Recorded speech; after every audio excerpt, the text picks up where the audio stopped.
Breaking news tayo.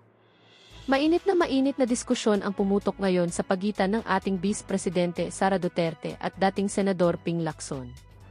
Hindi na nakapagpigil ang ating si at diretsahang binweltahan ang dati niyang kaalyado. Ano ba ang dahilan? Ayon sa mabilis na kumalat na balita, nabisto raw na gumagamit pala si Lacson ng pribadong helicopter na pagmamay-ari ng negosyanteng si Zaldico na kamakailan ay naging kontrobersyal din. Ito po ay lumabas dahil sa mga bagong larawan at dokumento na nakuha ng ating intelligence sources. Makikita sa mga litrato si Lacson na nakangiti at naka-thumbs up habang sakay ng nasabing helicopter, kasama pa ang iba pa. Ang akusasyon ay diretsahan, isang bribe o hindi katanggap-tanggap na pagtanggap ng pabor mula sa isang taong maaaring may interes sa gobyerno. Dahil dito, galit na galit si Sara. Sinupalpal niya si Lacson sa kanyang mga pahayag na sinasabing wala ka sa hulog at ang gawaing ito ay isang uri ng pambababoy sa posisyon ng isang public servant, lalo na't kilala si Lacson bilang anti-corruption advocate. Isang malaking sampal daw ito sa mukha ng publiko. May mga nagpaplanong maghain ng legal action laban kay Lacson base sa mga bagong ebidensya. Ang isyong ito ay siguradong magdudulot ng malaking giyera sa politika at maaaring tuluyang magpatibag sa kredibilidad ng dati niyang tinitingalang public servant. Ano sa tingin niyo mga ka-breaking news? Posible bang totoo ang akusasyon? I-comment ang inyong opinion sa baba at huwag kalimutang mag-subscribe at i-click ang bell icon para sa marami pang updates. Maging mapanuri!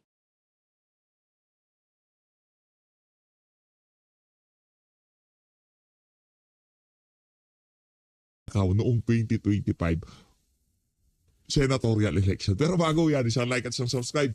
Masaya na ho tayo at sa mga gusto sumali sa ating community. Yung join button nandyan lang ho sa baba. Re-recta na ho kagad tayo. Wala nang intro-intro. Dito ho tayo sa saganang mamamayan. Babaran ho natin itong mga detalyeng ilalabas nitong si Senator Rodante Marcoleta dito sa video na to. Ping! Huwag ka kasing duwag. Walang nga ka mag-imbestiga ka. Yan. Mag-imbestiga ka tapos ang usapan. Wala tayong away. Wala tayong problema dito. Mag-imbestiga ka lang tapos ang usapan.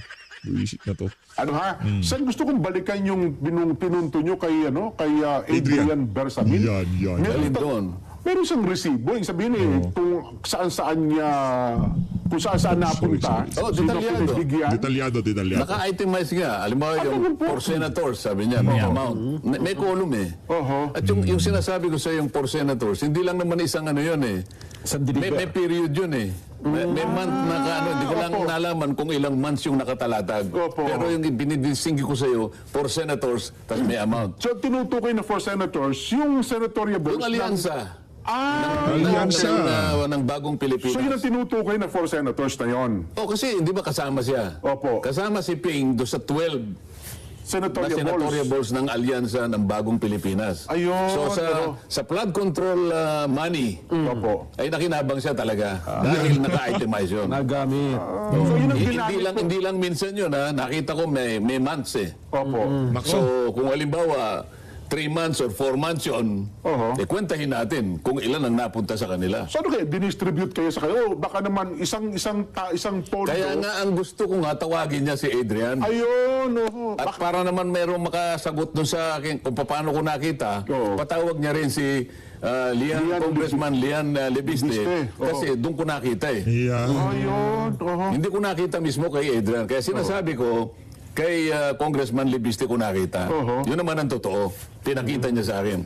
Pero ang source po, flood control, 8 billion, meron pa bang ibang mga sources na pinagmula? Marami. Nakita ko nga, dahil nga mabilisan naman yun sa dami ng files. Opo. At meron pang ito mga messages sa mga kilalang tao talaga na hindi mo pwedeng mapasabalian dahil yung mga telephone numbers nandun eh. Text messages po ito. Nagte-text siya, sir, saan ko po i-deliver ito? Magiging ka kung sino yung ka-text niya. Ayoko na muna sabihin yun. Ngayon, ito yung ano ko, kaya ang hamon ko, kung talagang ikaw, na sinasabi mo ay Mr. Clean ka, grabbuster ka. Grabbuster yan. Ikaw ay merong moral compass, ano? Ikaw si Holy Willy. Ikaw si Mr. Righteous. Bahala ka sa buhay mo kung gusto mong magpaka-anghel ka kung gusto mo. Okay? Opo. Sabi mo pa nga mainit tong si Sendan. Palakpakan natin.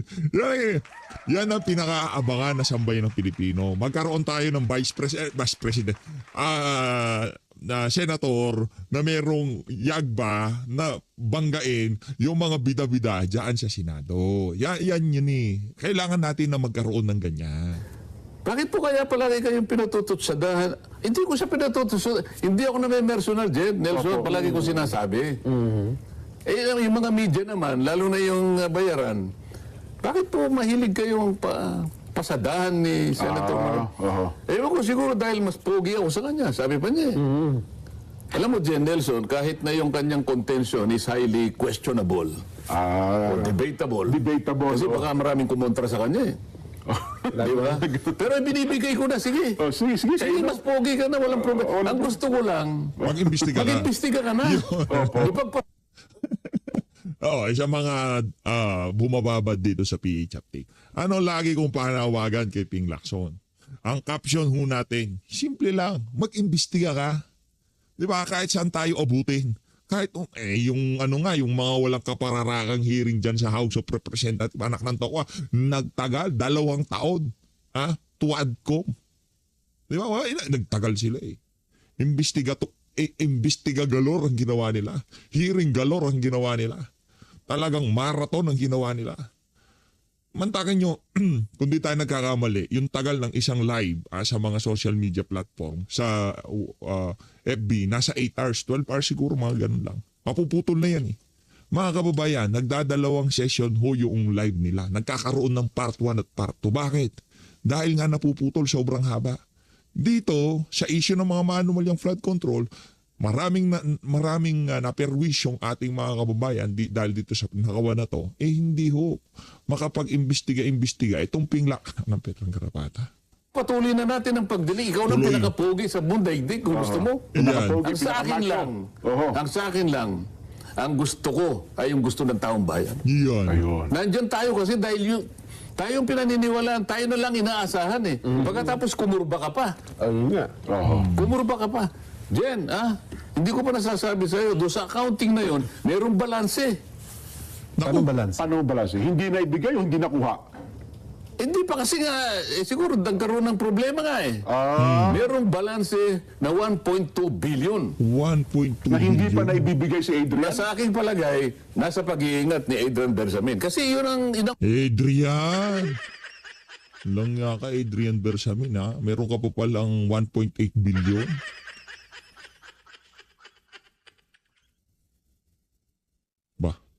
Tayo na. huling report niya. Nakuha ko yung huling balance eh. Merong opening balance, merong closing balance. Bakit naman pocket money na Ngayon, po niya? kung talagang matapang ka, kung talagang lalaki ka, Ping, patawag mo itong dalawa. Yan. Tingnan natin kung hindi totoo yung sinasabi ni Adrian Bersamin. Tingnan natin kung mapasusubalian mo yung accounting. O yan ang hamon natin. Sinasabi ko, share. I-viral ho natin to ngayong weekend. Ipa-viral ho natin to. Kailangan makakita to ng sambay ng Pilipino. Dapat marinig ito ng sambay ng Pilipino. Dapat manamnam ito ng sambay ng Pilipino. Merong tinatago si Ping Lacson. Merong pinagtatakpan si Ping Lacson. Ngayon kung wala at mali si PH Update, di ba? Hindi totoo yung sinasabi ni PH Update. Malugod ho nating tatanggapin yan. Basta't mag-imbestiga ka lang at ipatawag yung mga individual na binabanggit ng mamang yan na si Sento Rodante Marcoleta. Palakpakan natin. Nagyakapin. sa kanya, kasi napakalaki Nigigil mo ko ha. ng nalalaman ni Saldico. Sa akin kasing palagay din, hindi niya dapat gamitin na como yung tao nasa ibang bansa. Kailangan kanya itong binidyo niya, ilagay niya kanya sa isang subscribe o sinumpaang salaysay para magamit namin. Hindi magagawa ni Saldico ngayon dahil nanganganib ang buhay niya eh. Alam niyo naman kung bakit. Sa dami ng nalalaman niya dito sa anomalyang ito, baka nasa eroplano pa lang sumabog na yung eroplano eh. Ganun katindi pa. Ganun katindi. Yun. Ngayon, huwag mo nang asahan na darating dito si Saldico. Nagbigay ako sa kanya ng pamamaraan kung paano natin magagamit. Sabi ko, magdeklara ka lang, magpahayag ka lang. O sige, Saldi, sabi ko. Sabihin mo kay Saldi. Gumawa ka ng isang sworn statement at humarap ka sa isang commissioned notary kahit sa ang panig ng Europa. Kung ikaw ay nasa Portugal, meron mga commissioned notary dyan. At alam ng notary, ang gagawin niya, pa-apostil mo yan. Yung apostil dyan kasi, ay nandun sa isang apostil convention na sinasabi. Ito yung nanggaling din sa, nangyari din sa... Ngayon, ang ginagamit na dahilan pa nitong si Ping Lacson, diyan sa ano na yan, diyan sa hindi pagharap ni nitong si Saldico diyan sa hearing. Yun daw ba naging advice nitong si Senator Bato de la Rosa. Ano to ko, magaling ka diyan kay Senator Bato, bakit mo papaniwalaan? Ikaw ang grabbuster. Ikaw ang pinakamagaling na senador sa kasaysayan ng Pilipinas. Bakit? Papaniwalaan mo yung si Bato de la Rosa, di ba? Dahig. Yes po. Convention yan. Na pinagtibay ng ating Korte Suprema doon sa OCA Circular Number 210-2013. Ibig sabihin, pinapayagan ng Korte Suprema sa mga ganong klaseng pagkakataon. Katulad ni Saldi, gusto niyang magpahayag, gusto niyang makapag-contribute para sa ganon kanya malaman ninyo. Nagpahayag siya sa maraming pagkakataon, 8 installments ng video sa kanyang sariling Facebook. Facebook page ba yung tawag doon? Opo. Ngayon, i-reduce niya yun, pa-apostil niya, pwede na siyang humarap sa kahit online. Naka-Zoom, naka-Webex, pwede po yun. Tinuturo ko sa kanyang dahilan dahil gusto ko ngang matapos namin ito. Napakarami, napakasustansya ng sinasabi ni Saldico. Correct. Ngayon, ayaw niya. Bakit ayaw mo? Ang sabi daw niya, paano kung natuklasan daw po nagsinungaling at makontempt? Paano? Ipakukulong yan, nasa labas pa ng bansa. Hindi gano'n eh. Tingnan mo, sabi ko nga sa'yo, tingnan mo, ang daming nire-reconsider dito eh. 12 yung contractors na kanyang pinagbibira sa kanyang privilege speech. Siguro 2 lang yata ang napatawag doon.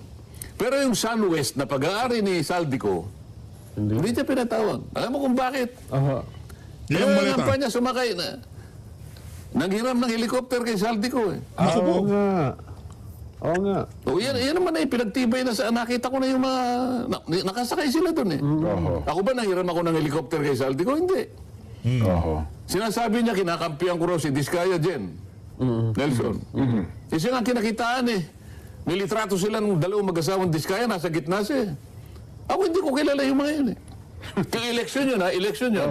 Pagkatapos akong pagbibintangan niya, na kinakampihan ko ang Diskaya. Panahon ng eleksyon, bakit ka nandun sa gitna ng 2 mag-asawang Diskaya? Ang dami kong itatanong sa kanya ngayon eh. Pinagdiskitahan mo ako eh. Samantalang ang gusto ko lang, tulungan kita. Alang-alang sa tao, alang-alang sa bayan. Nagalit ka pa sa akin. Ano ba talagang problema mo? Di ba? Meron pa ako sinasabi. Doon sa isang pagpapahayag ni Saldico, binanggit niya yung 30 Tamarind Street, sabi ko. Ay, may address nga doon. Kaya kinakailangan tawagin mo ako si Yusek Jojo Cadiz. Nabanggit yung pangalan. Kasi, matibay yung kanyang pagpapahayag. Sabi niya, yung 1 billion ay diniliver ko sa 30 Tamarind Street, South Forbes. Sang-ayon sa utos ni former Speaker Martin Romualdez. Doon ko i-deliver dahil drop-off point yun. Ngayon, ang sinabi niya na tumanggap ng pera, drop-off point, ang sabi nila, yung pera na yun ay di-deliver naman sa bahay ng Pangulong Marcos. Sa Aguado daw. Aligasyon niya na yun, ha? Ngayon, para malaman sana natin ang totoo, ipatawag mo kasi pangalan ng Pangulo ang nakasalalay dito. Kaya tayo mong ipatawag. Ang kumuha doon, ang tumanggap ng pera ay yung Yusek Jojo Cadiz. sa 2 pagkakataon. December 2, 2025, December 5, 2025. Pati yung ginamit na sasakyan, dinescribe niya eh. Yung December 2 isang Grand Elite. December 5, 2 Grand Elite na ang ginamit. Dahil 800 million yun. December 2, 200 million. Kaya kailangan 1 billion ang diniliver. Dinescribe na sasakyan ni Yusek Jojo Cadiz, isang black na Fortuner, kasama yung driver. At ginamit ang mga sasakyan na yun para i-deliver daw sa bahay ng Pangulo. sa Nara Street. Di ba mabuti na tawagin mo yun kasi pati pangalan ng Pangulo nadawit na eh. nga. Ayaw niyang tawagin si Saldico. Ito yung pinag-uusapan natin eh. Patawag mo. Ayaw niya talaga na makumpleto yung picture. Yan. Ikaw ba, Jen, nagdo-drawing ka ng tao? Nai-drawing mo na eh. Opo. Oho. Hanggang balikat, pero yung ulo wala. Sa palagay mo ba Pipirmahan. sa palagay mo may saysay yung drawing mo? Kahit saan pati palak ng drawing sa buong mundo na isasubmit mo yung drawing mo, Opo. Di mo walang nanalo. tatanggap yan eh. Yun lang. Kahit na maganda yung pagkakadrawing mo mula sa talampakan hanggang balikat, Kung walang ulo ba yun? wala namang ulo eh. Oho. Pipirma ka ba? Pipirmahan mo. Ito yung problema eh. Ngayon, pinipilit niya na pumirma kami. Kami pa ngayon ang may kasalanan kung bakit daw nabibinbin ang kanyang pagdinig. Ano naman ang connection din ng pagpirma sa namin sa pagpapatuloy ng pagdinig? Yan. Wala. Oo nga, no? Ikaw nga magsalita, Ayun Nelson. nga doon hindi namin maintindihan. Kasi kahit hindi na... Akala ko ako lang hindi nakakaintindi. Tinanong ko nga doon sa magtataho eh. Aha. May mali po yung kanya. Opo. Mali po yun. Kasi Wala po akong makitang magtataho lang yun ha. Oo. Wala po akong makitang connection, sir. Oho. Hindi, alam mo, o kaya kita tinanong para makasiguro ako eh. Aha. Kasi baka Baka yung hindi sync sa reality. Eh, no? baka kayo lang ako, din baka, makaintindi. baka hindi na ako in sync with reality. Medyo pangit na patama yun. Sabi ka na, kailangan magising ako kung ako ay nananaginip. Yun nga. Opo. Di ba? Eh sabi na hindi po, wala pong connection, sir. Ako po, kanya gusto ko magpatuloy. Dahil ang sinabi po ninyo, incomplete pala yun, partial pala yun. Oo. Dapat lang ituloy. Eh sabi nga niya, hindi nga niya may kukontinue kung hindi kami pipirma. Sir, huwag kang pipirma, sir. Sabi niya. Oho. Wala pong connection. Oo nga, no? Hindi ko po binamaliit yung magtataho. At saka nakapagtataka din nun, Nelson, Sen, mismo sa grupo niya sa majority, yung mga kasama sa majority, para hindi pumirma eh. Ayun nga. Di ba? Eh, di ba niya naisip yun? Oo. Sino ngayon ang wala sa hulog? Yun ako. Oo Yan. nga, no? Kanina pa sinasabi ko yung kanyang inconsistency. Meron siya nakitang papel. Aba, talagang kung ano nang umikot sa isip niya. Oo. Naisip ko tuloy yung kwento tungkol sa isang buksingero, Nelson. Buksingero po, oh. Alam mo yung kwento ron? Hindi ko po, yan ah. Alam mo yung buksingero dyan? Opo. Dahil sa practice ng practice yan eh. Kailangan talaga yan. Kapag hindi ka nag-practice, lalo na kung maganda yung premyo, di ba? At halimbawa, Sanay talaga niya, ibang nasa, klase. halimbawa, World Championship na to. Oo. Aba, halos lahat ng panahon ng buhay mo, ilalaan mo sa practice. Halos mahabang tuwang hiningi mo dyan, sabi nga niya. Habang pagsasanay. Dahil sa kapapractice mo dyan, kamukha ni Ping. Oo. Pulis yan eh. Ha? Ganun na nakagawi yan eh. Yung boksingero, kahit natutulog yan, Opo. pag nakarinig ng batingting yan, tatayo yan, gagano-gano. Ganun mo ba? Nung pagtayo niya, nakita niya, sorbitero pala yung nagbibiting-ting. Aha. Anong ibig ko sabihin? Ang bilis niyang gumawa ng isang hakbang eh. Ikaw, shipping pala ako wala sa hulog eh. Alam niyo mga kababayan, ganito kasi yan, di ba? Nakita ko na yung ano na yun ni Ping na meron siyang meron siyang presko, meron siyang ganito, meron siyang ganyan. Hindi na ho natin kinontent. Pagkatapos nung nasagutan na dyan sa Senado, nung tumayo itong si Sendante, nung tinangka niyang tanungan itong si Ping Lacson at naduwag nga naman itong si Ping. Kinabukasan, kagyat nagpatawag ng press con itong si Ping. Nakita ho natin siya na lumabas sa feeds natin. Pero alam na natin, kumbaga tansya na natin, dahil nga yung laman ng kanyang privilege speech, yung sinasabi niya meron siyang ibubulgare dahil dun sa 500 milyon na di umano linalabi nitong si Sendante Marcoleta na project o insertion o kung ano man ang tawag dyan. Ito, sinasabi, hindi naman pinapasinungalingan ni Sendante. At di rin naman natin sinasabing masama yan, okay?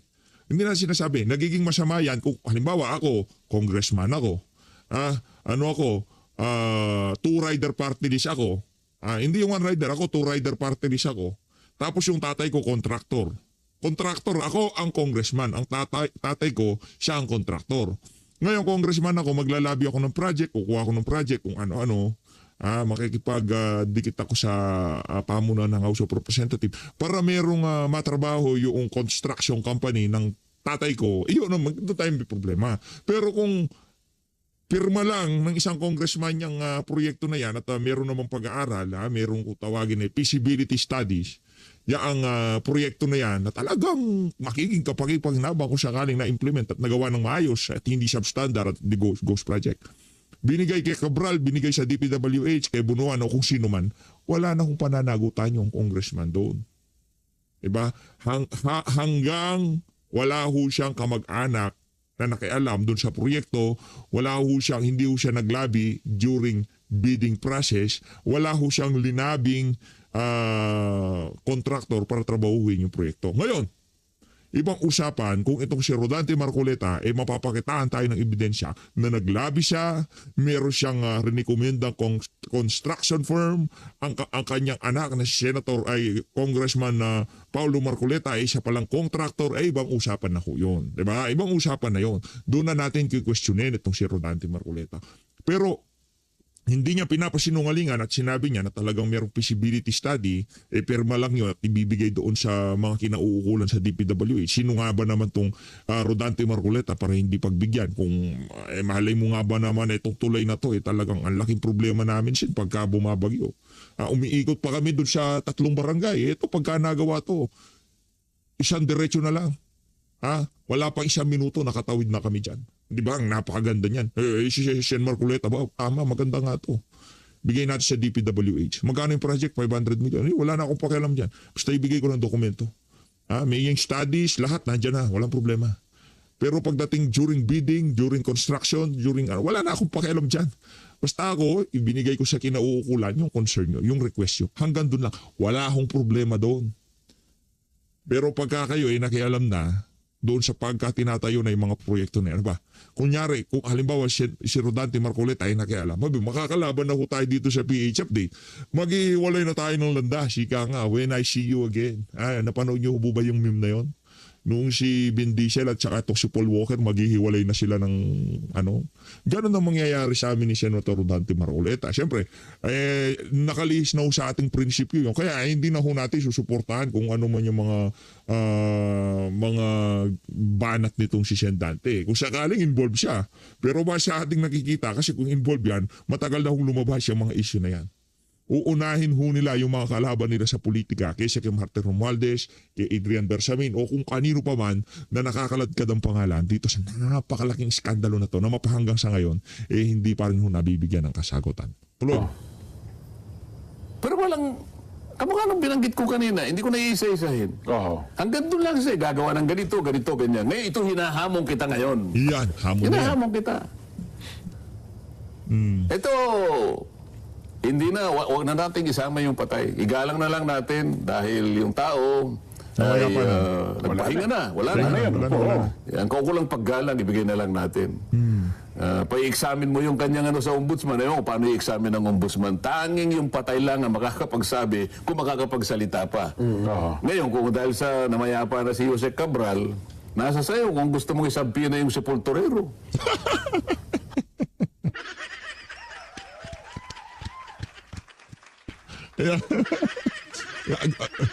Gusto mo?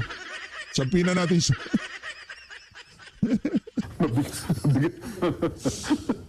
Alam mo, kinakailangan natin basagin talaga ito kung ano ano talagang gusto mo? Nahamon kita ngayon. 3 bagay nga Opo. 3 bagay nga Ipapatawag mo ba si Bersamin? Ipatatawag mo ba si Lian Libiste? Libiste? Hindi, isa yun. Yung dalawa na yun. Jojo Cadiz? Yeah. Yung hamon ko sa iyo na pag naapostil ba ni Saldico, Ipapatawag siya. ihaharap mo ba siya sa ating pagdinig sa pamagitan ng Zoom? Ito ang dapat mong gawin para makumpleto sa lalong madaling panahon. Ito ang inahangad ng taong bayan. Nagsisikip ng dibdib nila, lalong-lalo na sa panahong ito. Kumirap ang buhay nila, ito ang isang dahilan kung bakit nasadlak sila sa ganitong kalagayan. Pero Yung sa nga mo, pag naipakita ko ba, yung kahilingan ng ating SP Opo. dahil sa kanyang pananaw na maaaring dapat niyang i-endorse yun. Makakatulong naman talaga. Makakatulong naman sa constituents. Dadalhin ba sa ombudsman yun? Pupunta ka ba sa... Hindi, tatawag ka ba ng ano? ng press con, oo. press con at sabihin mo, tsakin nyo kung ito'y na-implement at na-implement mong mabuti ito. Ganyan. O yan ang maliwanag na... Yan ang maliwanag na hamon. Ngayon, kapag hindi mo tinanggap ang hamon ko, tao na ang hahuhusga sa'yo. Oho. Ayaw mo ipatawag si Bersamin at saka si Congressman Lebiste, tao na ang suhusga sa'yo. Meron silang resibo. Opo. Isabpina mo, duces tecum ad testificandum. Kasi dalawa yun eh. Yes po, oo. Yung duces tecum, yung dokumento. Komento. Ad testificandum, kinakailangan mag-testify. Yung katawan, yung may tao mismo. Oho. Oo. Oo. At si Lian, ganun din kasi meron siyang kopya. Pagharapin natin sila. At dyan makikita ng taong bayan kung sino ang nagmamali-malinisan dito. At kung sino yung pumoporma na akala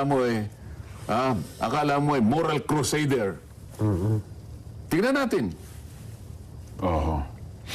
Pero sa tingin mo, magpapatawag pa po yun, Sen? Parang wala nang balak magpatawag ulit eh. Hindi, Pag Maribon? kinakailangan niyang tugunin ang hamon ko eh. Kasi sa ngayon, wala na siyang balak magpatawag. Oho. Yung patibong nakikita ko na.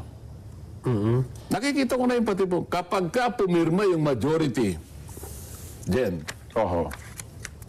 bakit pa ipapatuloy ito pumirma na kayo? Oho. Sa rules natin, sa regulasyon natin, pagka nakapirma ng majority, yun ay signal para reported out na ito. Ayun nga. At ito ay ipagtatanggol ko na sa plenaryo. Ano man ang maging hugis nito, wala na akong problema sa inyo kasi nakapirma na kayo rito. Tapos na tayo. Tapos na rin ang inahangad ng ating taong bayan dahil hindi na nila makikita kailanman. Hindi na matutuldukan kailanman kung sino ang may kasalanan Nako. sa karimari-marim na pagnanakaw sa kaban ng bayan. Hindi kaya mas magiging malaking kahiyan yun, Sen, pagka matapos kayo pumirma, lalo sa hindi nagpatawag? Nasa sa kanya yun. Di ba? So mamili siya ngayon. Oho. Hindi yung pakwento-kwentong kutsero na lang ang... Ito malinisan, malinawan. Magkalinawan tayo talaga. Tungkol sa Tamarin Street, alam mong ginawa pa niya? Sa kagustuhan niya, na yung Tamarin Street na yon ay hindi kay Romualdez. Opo. May nagpatawag, naalala, nagpatawag siya ng ano eh. Nagpatawag siya ng dalawang nakata. Opo, oo. Kagagawan niya yun, ha? Hindi niya pinakita yung pangalan at ang sinabi niya sa amin, nag-submit sila ng sworn statement kaya niya, alam ko ang tunay niya. Sila nga nakakaalam. Oho. Sila nga nakakaalam ng tunay na pangalan ng dalawang babae na yan at sila nga nakakaalam, sila ang may hawak ng sworn statement kung meron man talaga na binigay sapat kami, wala kaming hawak eh. Ganun ba? Yung sana ang pagbabasihan ng aking pagtatanong. Oho. Ito pa nakakatawa, Jen, Nelson. Yeah. Nung ako magtatanong sa kanila, Ang sumasagot siya. alam mo ba kung sino yung sumasagot? Ayun nga. Hindi, sino yung Yung sumasagot? chairman po ng Blue Ribbon, Hindi nga ako Byron Sosa makapaniwala. Santiago. Akala ko naman, yung umpisa lang, introduction niya lang, di nagpatuloy ako. Opo. Pagtanong ko ulit, siya na naman ang sumagot. Pangatlo, siya na naman ang sumagot. Nakalima ako ng tanong, limang sumagot. Sasabihin ko sana sa kanya, teka muna, Ping. Teka muna, Bing. Dapat sumumpa ka muna eh. Oho. Kasi ikaw sumasagot eh, pero hindi ka pa sumumpa eh. Pero hindi niyo ginawa. Hindi ko ginawa eh. Bilang paggalang. Bilang Teka muna, paggalang Ping. ko sana sa kanya, pero hindi wala nang kagalang-galang eh. At ang gusto niyang igalang, yung mga taong kasangkot dito sa pagnanakaw na ito. Ayon dun sa mga testimonya. Wala muna ako, gusto ko nga makumpleto muna bago tayo magsalita ng tapos eh. Opo. Nako. Gusto niyang igalang ang mga taong itinuturo ng maraming testimonya kaysa sa taong bayan. Yeah. Saka gusto niyang mapagtakpan ang mga taong gusto niyang takpan. Ayun. Ang tanong ko, ilang maleta ba ang dahilan? Nako, Nako, mabigat matindi po. yan. Ilang maleta ba ang dahilan? Nako, yan na nga ho ba sinasabi natin? Ito ang problema dito eh. Pagka ganyan na nagtanong itong si Senator Rodante Marcoleta, hindi ka naman magtatanong ng ganyan kung walang ano yan. Kundi mabigat yung mga kargada, wala ho siyang nalalaman, di ba? Hindi ka nga, wala panigurado ho tayo. Meron ng alas itong si Senator Dante Marcoleta diyan sa maleta-maleta na yan. Ang tanong, ilang maleta ba, Ping Lacson? O yan, ano. Pero teka lang, hindi ba kasama sa challenge yun, Sen, yung 18 dating sundalo? Sinabi ko nga yun eh. Oo. Hindi lamang eh. May patawag din, oh. Sinabi ko. Ang Ayun, pinaka-importante dito si Saldico. Itinuro ko na sa kanya ang pamamaraan. Pero hindi niya pinansin. Kasi alam niya totoo at alam niya tama eh. Oho. Oh, hindi sinadjust ng kanyang mga sariling mga abogado sapagkat siya nagsabi, may hina yung mga staff niya. Siya nagsabi, hindi ako. Oh. Opo. Sa press ko nata. Meron press ko, sinabi niya, Sir, kailan po ba niyo Ilalabas yung ilalabas ko kasi mahina yung staff ko eh. Tinanong ko nga sa kanila eh. Tatango-tango lang. Mahina eh. Ay, isip-isipin mo, pati yung paggawa ng report eh, ide-delegate sa mga staff niya. Hindi pwede yun eh. Oho. Kasi dapat bilang chairman, Ba't parang ako lang ang nagsasalita rito yung dalawa? Kaya nga po, sir, bilang chairman, dapat siya ang talagang mangunguna sa paggawa ng report na yon. Di ba? Pero ito bang yung kanyang chairman's report, sila na ba may gawa nun o mga staff pa rin nila? Hindi nga eh. Wala naman sa tuntunin namin na gagawa ko ng chairman's progress report. Oho. Sabi ko nga sa'yo, i-analyze mo, walang katuturan yun eh. Kaya siya nag-deliver ng privilege speech para doon sa kaprasong papel na ipakikita niya. Na yun ang ginamit niyang dahilan para magpakalat sa media na siraan niya ako. Sana may mapaniwala siya. Yan. Mukhang walang pumikap Hindi, kinabukasan. sana. Ako umaasa ko, may mapaniwala sana siya. Para kahit paano, gano'n namang katuparan yung kanyang pangarap. Nako. Well, abangan natin kung tutugon po. Pero hanggang kailan ho ba? Kasi di ba magre-recess na rin ata kayo, Sen, eh? Ang hearing ng, di ba, ang Congress? Para mag-prepare na kayo sa SONA? Hanggang kailan ho ba ang... Ilang linggo na lang kayo. Parang ilang araw na lang ata, di ba? Hindi, ba't sa akin mo tinatanong? Ikaw ba naniniwala magpapatawag pa yan? hindi, parang hindi na nga ata eh. Feeling ko wala na eh. Isip-isipin mo naman, bago raw siya magpatawag ng panibagong hearing, kailangan pumirma kami. Oho. Paano ka pipirma sa isang report na hindi kompleto? Yun ang problema eh. So, ginagawa niya ngayon, bina-blackmail niya kami. Bina-blackmail yan. Tama ba yun? Mali Pero yan. isang Mali. empleyado, halimbawa dito sa atin, halimbawa itong cameraman natin na gwapong ito, itong nasa harap ko. Opo. Yan. Hindi ba, bago siya nakuha ang cameraman, Napatingin nga ako, talagang gwapo eh. hindi ba naman gwapo Oo, yan? gwapo. Alam niya yung tungkulin niya, di ba? Eh, siyempre po. Kaya sa kinuha, dahil una, competent. Competent, Sa number one trabaho, kaya niyang gawin. Kaya meron silang kontrata ng ating istasyon. Yes po. Okay. So, ito yung trabaho mo, ang istasyon naman, ito ang kanyang obligasyon sa kanya. Siyempre po. Pwede ba niya sabihin na isang araw, Sir Jen, hindi mo na ako makakapasok ngayon. Opo. Bakit naman? Basta ayaw ko. Kung gusto mo akong pumasok ngayon bilang cameraman, pautangin mo muna ako. Nako. Tama ba yun? Ba't ba ko bibigyan ng kondisyon? Mali Gano'n yun. ang ginawa niya ko. Bago ko ipagpatuloy ang aking gawain, sabi niya. Pirmahan niyo muna na ito. ibig sabihin, dinggin natin ang mararaming tao para makumpleto natin ang report na to. Pumirma muna kayo. Bakit ka magbibigay ng kondisyon, Jen? Nelson? Mali talaga. Mali talaga. Tama ba yun? Nung una pa lang natin narinig yung kondisyonis na yan,